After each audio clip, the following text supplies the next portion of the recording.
Hi, folks. It's me again.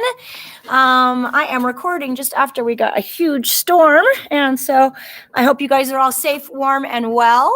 I had 2 snow days from school, so I spent a lot of it snow removing, but I didn't have to go to work. But now I'm back at work, and it's going to be an easy Friday. I love my job. I miss you guys once again, and today we're going to get back into The Giver, and we're going to read chapters 5 and 6. And I think, if I'm not mistaken, this is where we find out what job Jonas is given. We have the ceremony. If not, we're close, but let's get started. Usually at the morning ritual, when the family members told their dreams, Jonas didn't contribute much. He rarely dreamed. Sometimes he awoke with a feeling of fragments afloat in his sleep, but he couldn't seem to grasp them and put them together into something worthy of telling at the ritual. But this morning was different. He had dreamed very vividly the night before. His mind wandered while Lily, as usual, recounted a lengthy dream, this one a frightening one in which she had, against the rules, been riding her mother's bicycle and been caught by the security guards. They all listened carefully and discussed with Lily the warning that the dream had given. "Thank you for your dream, Lily," Jonas said, the standard phrase automatically, and tried to pay better attention while his mother told of a dream fragment, a disquieting scene where she had been chastised for a rule infraction she didn't understand. Together they agreed that it probably resulted from her feelings when she had reluctantly dealt punishment to a citizen who had broken the major rules a second time. Father said that he had had no dreams. "Gabe?" Father asked, looking down at the basket where the new child lay gurgling after his feeding, ready to be taken back to the nurturing center for the day. They all laughed. Dream-telling began with 3s. If new children dreamed, no one knew.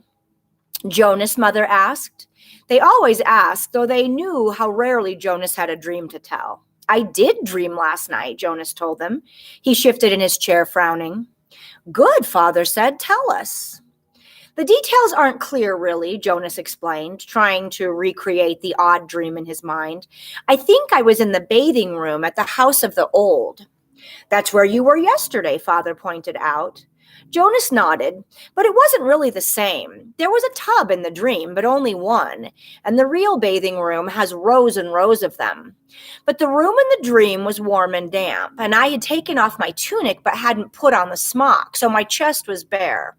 I was perspiring because it was so warm, and Fiona was there the way she was yesterday. "Asher too?" Mother asked. Jonas shook his head. "No, it was only me and Fiona, alone in the room, standing beside the tub. She was laughing, but I wasn't. I was almost a little angry at her in the dream because she wasn't taking me seriously." "Seriously about what?" Lily asked. Jonas looked at his plate. For some reason that he didn't understand, he felt slightly embarrassed. "I think I was trying to convince her that she should get into the tub of water." He paused. He knew that he had to tell it all, that it was not only all right, but necessary to tell all of a dream. So he forced himself to relate the part that made him uneasy. "I wanted her to take off her clothes and get into the tub," he explained quickly. "I wanted to bathe her. I had the sponge in my hand, but she wouldn't. She kept laughing and saying no." He looked up at his parents. "That's all," he said. "Can you describe the strongest feeling in your dreams, son?" Father asked. Jonas thought about it. The details were murky and vague, but the feelings were clear and flooded him again now as he thought. "The wanting," he said. "I knew that she wouldn't, and I think I knew that she shouldn't, but I wanted it so terribly. I could feel the wanting all through me." "Thank you for your dream, Jonas," Mother said after a moment. She glanced at Father. "Lily," Father said, "it's time to leave for school. Would you walk beside me this morning and keep an eye on the new child's basket? We want to be certain he doesn't wiggle himself loose." Jonas began to rise to collect his school books. He thought it surprising that they hadn't talked about his dream at length before the thank you. Perhaps they found it as confusing as he had. "Wait, Jonas," Mother said gently. "I'll write an apology to your instructor so that you won't have to speak one for being late." He sank back down into his chair, puzzled. He waved to Father and Lily as they left the dwelling, carrying Gabe in his basket. He watched while Mother tidied the remains of the morning meal and placed the tray by the front door for the collection crew. Finally, she sat down beside him at the table. Jonas, she said with a smile, the feeling you described as wanting, it was your first stirrings. Father and I have been expecting it to happen to you. It happens to everyone. It happened to Father when he was your age, and it happened to me, and it will happen someday to Lily. And very often, Mother added, it begins with a dream. Stirrings. He had heard the word before. He remembered that there was a reference to the stirrings in the Book of Rules, though he didn't remember what it said. And now and then the speaker mentioned it. Attention, a reminder that stirrings must be reported in order for treatment to take place. He had always ignored the announcement because he didn't understand it, and it never seemed to apply to him anyway. He ignored, as most citizens did, many of the commands and reminders read by the speaker. Do I have to report it? He asked his mother. She laughed. You did in the dream telling. That's enough. But what about the treatment? The speaker says that treatment must take place. Jonas felt miserable just when the ceremony was about to happen, his ceremony of 12. Would he have to go away someplace for treatment just because of a stupid dream?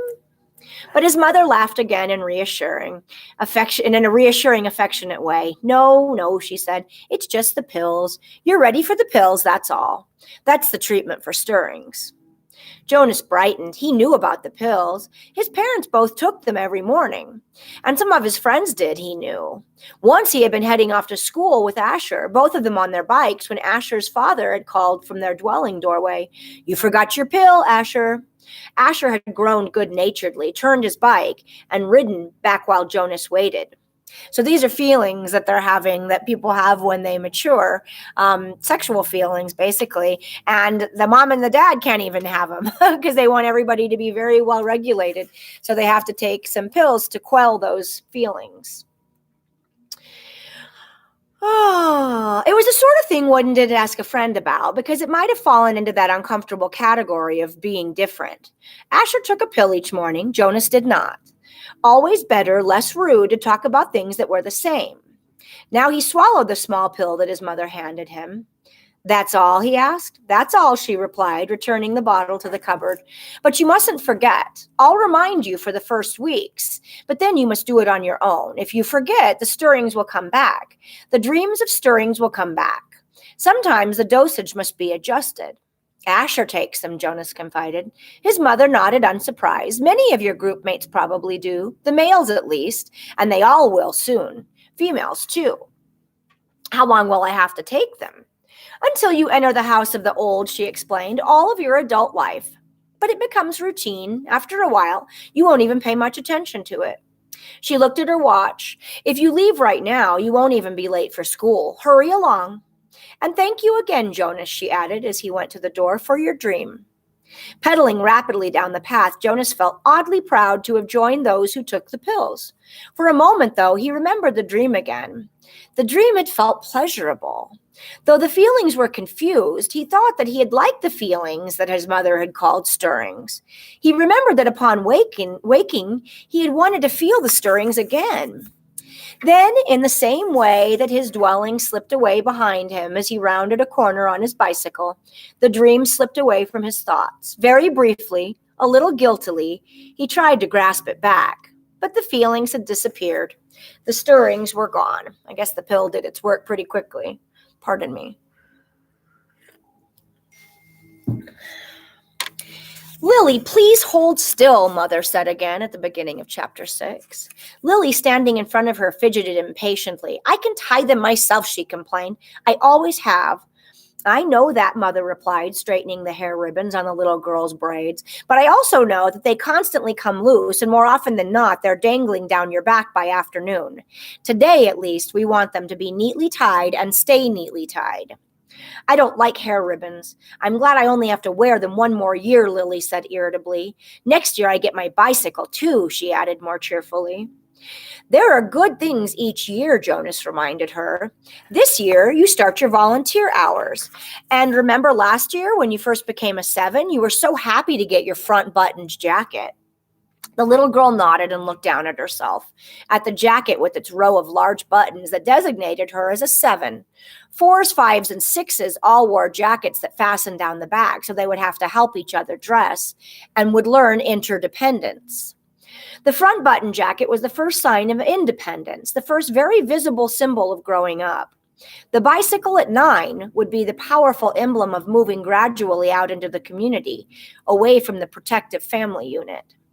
Lily grinned and wriggled away from her mother. "And this year you get your assignment," she said to Jonas in an excited voice. "I hope you get pilot and that you take me flying." "Sure I will," said Jonas, "and I'll get a special little parachute that just fits you. And I'll take you up to, maybe 20,000 feet and open the door and—" Jonas' mother warned. "I was only joking," Jonas groaned. "I don't want pilot anyway. If I get pilot, I'll put in an appeal." "Come on," Mother said. She gave Lily's ribbons a final tug. "Jonas, are you ready? Did you take your pill?" "I want to get a good seat in the auditorium." She prodded Lily to the front door, and Jonas followed. It was a short ride to the auditorium, Lily waving to her friends from her seat on the back of Mother's bicycle. Jonas stowed his bicycle beside Mother's and made his way through the throng to find his group. The entire community attended the ceremony each year. For the parents, it meant 2 days holiday from work. They sat together in a huge hall. Children sat with their groups until they went one by one to the stage. Father, though, would not join Mother in the audience right away. For the earliest ceremony, the naming, the nurturers brought the new children to the stage. Jonas, from his place in the balcony with the 11, searched the auditorium for a glimpse of Father. It wasn't at all hard to spot the nurturer section at the front. Coming from it were wails and howls of the new children, who sat squirming on the nurturer's laps. At every other public ceremony, the audience was silent and attentive, but once a year, they all smiled indulgently at the commotion from the little ones waiting to receive their names and families. Jonas finally caught his father's eye and waved. Father grinned and waved back, then held up the hand of the new child on his lap, making it wave too. It wasn't Gabriel. Gabe was back at the nurturing center today, being cared for by the night crew. He had been given an unusual and special reprieve from the committee and granted an additional year of nurturing before his naming and placement. Father had gone before the committee with a plea on behalf of Gabriel, who had not yet gained the weight appropriate to his days of life, nor begun to sleep soundly enough at night to be placed with his family unit. Normally, such a new child will be labeled inadequate and released from the community. Instead, as a result of Father's plea, Gabriel had been labeled uncertain and given an additional year. He would continue to be nurtured at the center and would spend his nights with Jonas's family unit. Each family member, including Lily, had been required to sign a pledge that they would not become attached to this little temporary guest and that they would relinquish him without protest or appeal when he was assigned to his own family unit at next year's ceremony. That would be difficult to care for a baby in a very formative year of its life and then have to give him up. At least Jonas thought after Gabriel was placed next year, they would still see him often because he would be part of the community. If he were released, they would never see him again, ever. Those who were released, even as new children, were sent elsewhere and never returned to the community. This releasing is becoming more and more mysterious. Father had not had to release a single new child this year, so Gabriel would have represented a real failure and sadness. Even Jonas, though he did not hover over the little one the way Lily and his father did, was glad that Gabe had not been released. The first ceremony began right on time, and Jonas watched as one after the other of the new children was given a name and handed by the nurturers to its new family unit. For some, it was a first child, but many came to the stage accompanied by another child, beaming with pride to receive a little brother or sister, the way Jonas had when he was about to be a 5. Asher poked Jonas's arm. "Remember when we got Philippa?" he asked in a loud whisper. Jonas nodded. It had only been last year. Asher's parents had waited quite a long time before applying for a second child. Maybe Jonas suspected they had been so exhausted by Asher's lively foolishness that they had needed a little time. 2 of their group, Fiona and another female named Thea, were missing temporarily, waiting with their parents to receive new children. But it was rare that there was such an age gap between children and a family unit. When her family ceremony was completed, Fiona took the seat that had been saved for her in the row ahead of Asher and Jonas. She turned and whispered to them, "He's cute, but I don't like the name very much." She made a face and giggled. Fiona's new brother had been named Bruno. It wasn't a great name, Jonas thought, like, well, Gabriel, for example, but it was okay.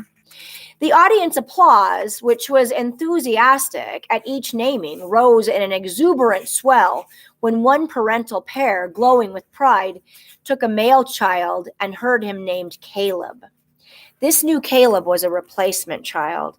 The couple had lost their first Caleb, a cheerful little 4. Loss of a child was very, very rare. The community was extraordinarily safe, each citizen watchful and protective of all children. But somehow the first little Caleb had wandered away unnoticed and had fallen into the river. The entire community had performed the ceremony of loss together, murmuring the name Caleb throughout an entire day, less and less frequently, softer in volume, as the long and somber day went on, so that the little 4 seemed to fade away gradually from everyone's consciousness. Now, at this special naming, the community performed the brief murmur of replacement ceremony, repeating the name for the first time since the loss, softly and slowly at first, then faster and with greater volume, as the couple stood on the stage with the new child sleeping in the mother's arms. It was as if the first Caleb were returning. Another new child was given the name Roberto, and Jonas remembered that Roberto the Old had been released only last week. But there was no murmur of replacement ceremony for the new little Roberto. Release was not the same as loss. He sat politely through the ceremonies of 2 and 3 and 4, increasingly bored as he was each year. Then a break for midday meal, served outdoors, and back again to the seats for the 5s, 6s, 7s, and finally, last of the first day's ceremonies, the 8s. Jonas watched and cheered as Lily marched proudly to the stage, became an 8, and received the identifying jacket that she would wear this year. This one was smaller buttons and for the first time pockets, indicating that she was mature enough to keep track of her own small belongings. She stood solemnly listening to the speech of firm instructions on the responsibilities of 8 and doing volunteer hours for the first time. But Jonas could see that Lily, though she seemed attentive, was looking longingly at the row of gleaming bicycles, which would be presented tomorrow morning to the 9s. Next year, Lily Billy, Jonas thought. It was an exhausting day, and even Gabriel, retrieved in his basket from the nurturing center, slept soundly that night. Finally, it was the morning of the ceremony of 12. Now Father sat beside Mother in the audience. Jonas could see them applauding dutifully as the 9s, one by one, wheeled their new bicycles, each with its gleaming name tag attached to the back from the stage. He knew that his parents cringed a little as he did when Fritz, who lived in the dwelling next door to theirs, received his bike and almost immediately bumped into the podium with it. Fritz was a very awkward child who had been summoned for chastisement again and again. His transgressions were small ones, always: shoes on the wrong feet, schoolwork misplaced, failure to study adequately for a quiz. But each such error reflected negatively on his parents' guidance and infringed on the community's sense of order and success. Jonas and his family had not been looking forward to Fritz's bicycle, which they realized would probably too often be dropped on the front walk excuse me, instead of wheeled neatly into its port. Finally, the 9s were all resettled in their seats, each having a wheeled bicycle outside where it would be waiting for its owner at the end of the day. Everyone always chuckled and made small jokes when the 9s rode home for the first time. "Want me to show you how to ride?" older friends would call. "I know you've never been on a bike before." But invariably, the grinning 9s, who in technical violation of the rule had been practicing secretly for weeks, would mount and ride off in perfect balance, training wheels never touching the ground. Then the 10s. Jonas never found the ceremony of 10 particularly interesting, only time-consuming, as each child's hair was snipped neatly into its distinguishing cut. Females lost their braids at 10, and males, too, relinquished their long childish hair and took on the more manly short style, which exposed their ears. Laborers moved quickly to the stage with brooms and swept away mounds of discarded hair. Jonas could see the parents of the new 10 stir and murmur, and he knew that this evening in many dwellings there would be snipping and straightening the hastily done haircuts, trimming them into a neater line. 11s. It seemed a short time ago that Jonas had undergone the ceremony of 11, but he remembered that it was not one of the more interesting ones. By 11, one was only waiting to be 12. It was simply a marking of time with no meaningful changes. There was new clothing, different undergarments for the females whose bodies were beginning to change, and longer trousers for the males, with a specially shaped pocket for the small calculator that they would use this year in school. But those were simply presented in wrapped packages with an accompanying speech. Break for midday meal. Jonas realized he was hungry. He and his group mates congregated by the tables in front of the auditorium and took their packaged food. Yesterday there had been merriment at lunch, a lot of teasing and energy. But today the group stood anxiously, separate from the other children. Jonas watched the new 9s gravitate toward their waiting bicycles, each one admiring his or her name tag. He saw the 10 stroking their new shortened hair, the females shaking their heads to feel the unaccustomed lightness without the heavy braids that they had worn so long. I heard about a guy who was absolutely certain he was going to be assigned engineer, Asher muttered as they ate, and instead they gave him sanitation laborer. He went out the next day, jumped into the river, swam across, and joined the next community he came to. Nobody ever saw him again. Jonas laughed. Somebody made that story up, Ash, he said. My father said that he heard that story when he was a 12. But Asher wasn't reassured. He was eyeing the river where it was visible behind the auditorium. I can't even swim well, he said. My swimming instructor said that I don't have the right boyishness or something. Buoyancy, Jonas corrected him. Whatever, I don't have it. I sink. Anyway, Jonas pointed out, have you ever once known of anyone, I mean totally known for sure, Asher, not just heard a story about it, who joined another community? No, Asher admitted reluctantly, but you can. It says so in the rules. If you don't fit in, you can apply for elsewhere and be released. My mother said that once, about 10 years ago, someone applied and was gone the next day. Then he chuckled. She told me that because I was driving her crazy. She threatened to apply for elsewhere. She was joking. I know, but it was true what she said, that someone did that once. She said that it was really true. Here today and gone tomorrow, never seen again. Not even a ceremony of release. Jonas shrugged. It didn't worry him. How could someone not fit in? The community was so meticulously ordered, the choices so carefully made. Even the matching of spouses was given such weighty consideration that sometimes an adult who applied to receive a spouse waited months or even years before a match was approved and announced. All of these factors, disposition, energy level, intelligence, and interest, had to correspond and to interact perfectly. Jonas's mother, for example, had higher intelligence than his father, but his father had a calmer disposition. They balanced each other. Their match, which like all matches had been monitored by the committee of elders for 3 years before they could apply for children, had always been a successful one. Like the matching of spouses and the naming and placing of new children, the assignments were scrupulously thought through by the committee of elders. He was certain that his assignment, whatever it was to be, and Asher's too, would be the right one for them. He only wished that the midday break would conclude, that the audience would re-enter the auditorium and the suspense would end. As if in answer to his unspoken wish, the signal came and the crowd began to move toward the doors. All right, so until next time, we're going to find out next time what Asher's responsibility is, and then the story really begins. So I hope everybody's well. Hi, Daddy. Hope to see you guys soon. Have a good day.